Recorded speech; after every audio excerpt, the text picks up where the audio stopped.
Bonjour à tous, aujourd'hui je vous retrouve pour une nouvelle vidéo, donc ça sera mon point de lecture dans toutes les lectures que j'ai lues, que je suis en train de lire, mes futures lectures. Donc je vais d'abord commencer par les mangas. Donc j'ai lu le tome 2 de Davis Line de Rio Hanada aux éditions Kana, excusez-moi. Donc je lui ai mis une note de 3,5 sur 5.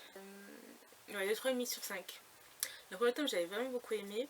Là, juste un tout petit peu moins, mais là on en sait comme un peu plus sur les personnages et l'intrigue commence franchement à être un peu plus prenante, je trouve.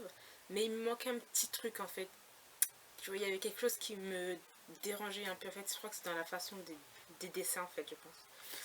Juste dans les dessins et tout. Mais j'ai quand même hâte de lire le troisième tome. Ensuite, j'ai lu Brainstorm Seduction de Setonami Zushiro aux éditions Kaze. Donc je lui ai mis une note de 2 en fait sur 5. Bon, les dessins comme je l'ai présenté déjà dans mon book haul, c'était pas trop mon truc. Mais là en fait, j'avais littéralement mal au crâne en fait quand j'ai lu ce manga.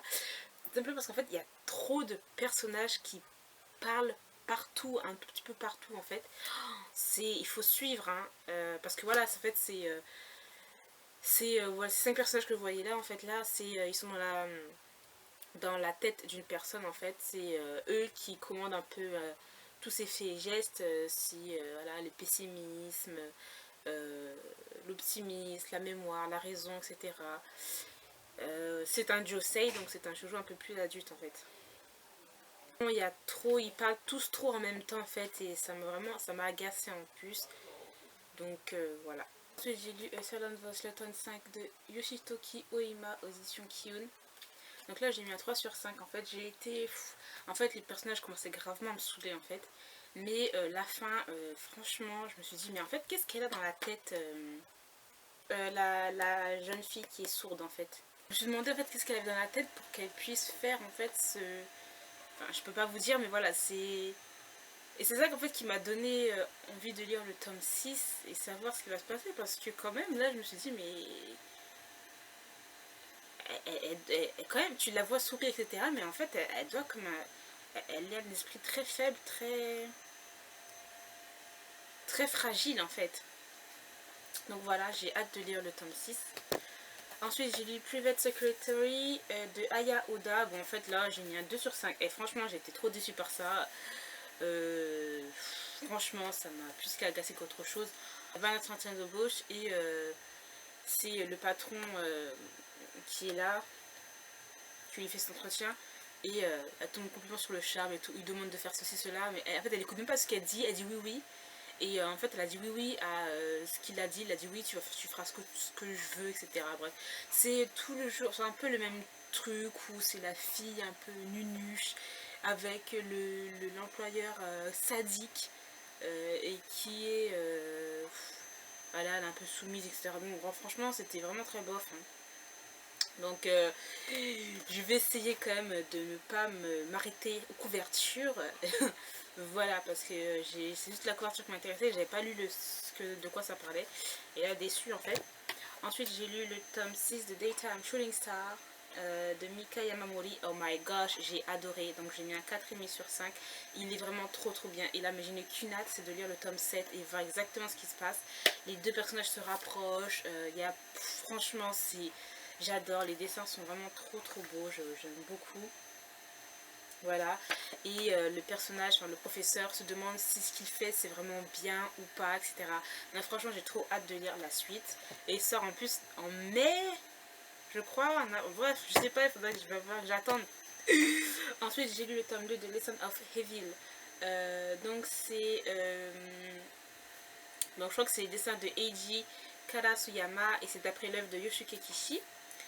Donc là j'ai mis un 4 sur 5, c'est toujours autant, mais c'est vraiment trop machiavélique. Le gars en fait il se fait une liste carrément, tu vois. Il a le professeur hein, il a un truc, par exemple je vais vous montrer, voilà, il a fait une sorte de fichier, voilà, avec tous les élèves, les clans, ceux qui sont influençables, ceux qui sont pas influençables, ceux qui sont nuls, ceux qui sont ça, ceux qui sont là, et il va en fait, c'est des pions. franchement c'est leur pion en fait, les élèves. Et c'est vraiment, j'adore, regardez-moi la tête du gars, s'il n'est pas, voilà, hein. Voilà, donc j'ai hâte de lire la suite, franchement il est vraiment trop bien. Et ensuite j'ai lu Tsubaki Love, le tome 1 de Kala Minami. Oh, je dis Minamami à chaque fois, je dis pas. Minami. Donc solution Panini. J'ai mis un 4 sur 5, j'ai vraiment beaucoup aimé, ça m'a refait penser au film que j'ai vu. De toute façon le film est tiré de ce manga, mais voilà, j'ai bien aimé. Je pense que si j'avais lu ce manga il y a déjà bien longtemps, je pense que ce serait un de mes coups de cœur parce que c'est vraiment du shoujo ou que j'aime beaucoup. En fait, c'est ce genre de shoujo que j'aime beaucoup. Donc voilà, je lirai la suite, parce que j'ai la suite. Mais voilà, c'est vraiment très bien.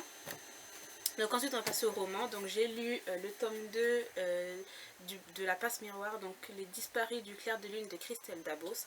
Donc je lui ai mis un 3 sur 5. Donc voilà, j'ai vraiment bien aimé, mais sans plus pour moi. Voilà, il y avait trop de longueur et il n'y a que au début en fait, il n'y a pas de choses qui se passent, c'est long, voilà, en fait c'est long à démarrer.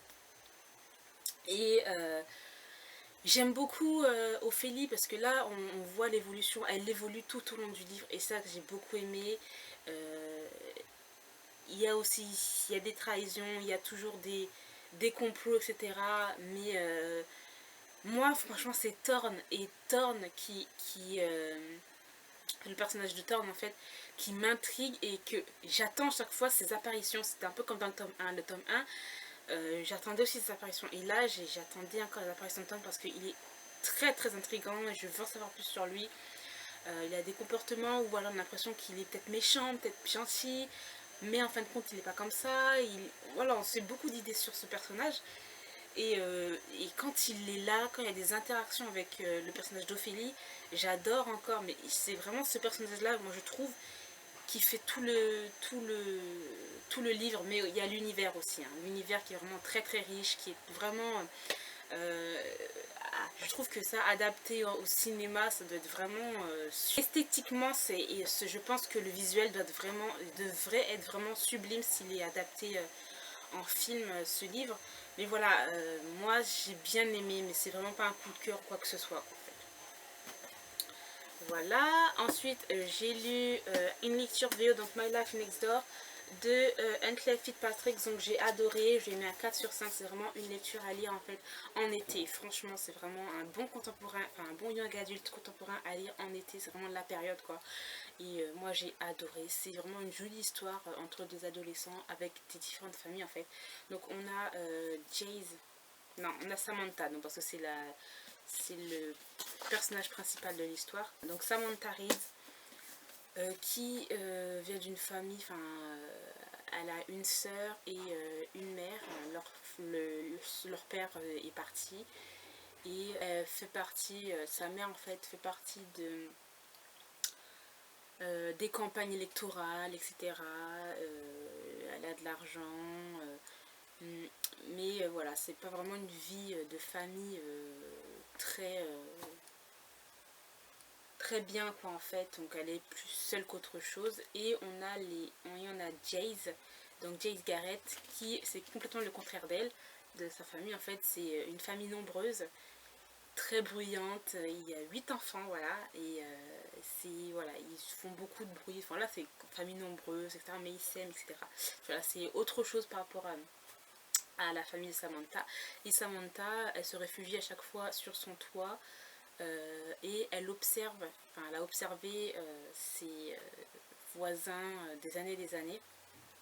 Et sa mère veut pas que voilà qu'ils soient mélangés, etc.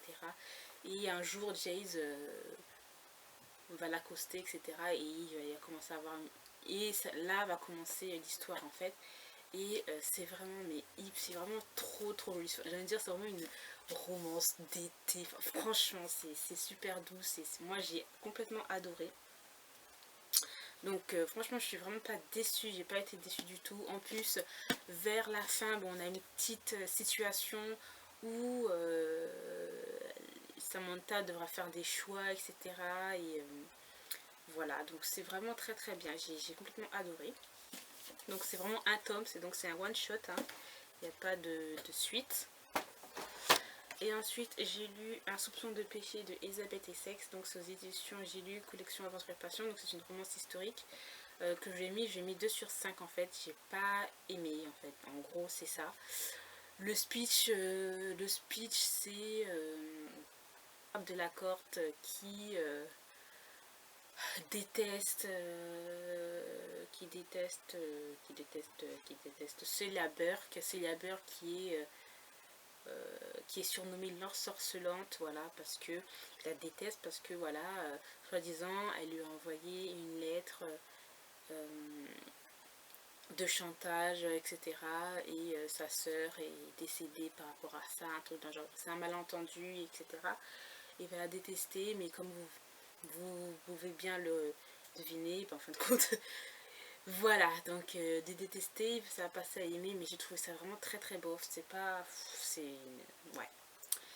Je m'attendais à autre chose, donc voilà.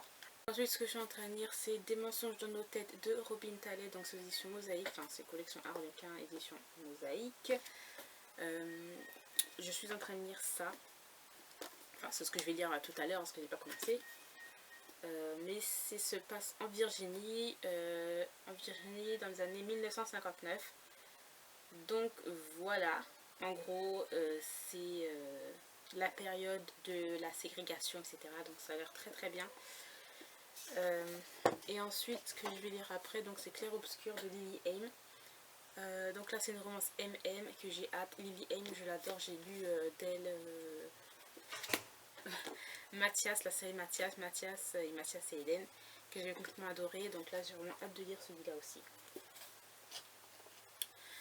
Donc voilà, j'ai terminé pour mes lectures.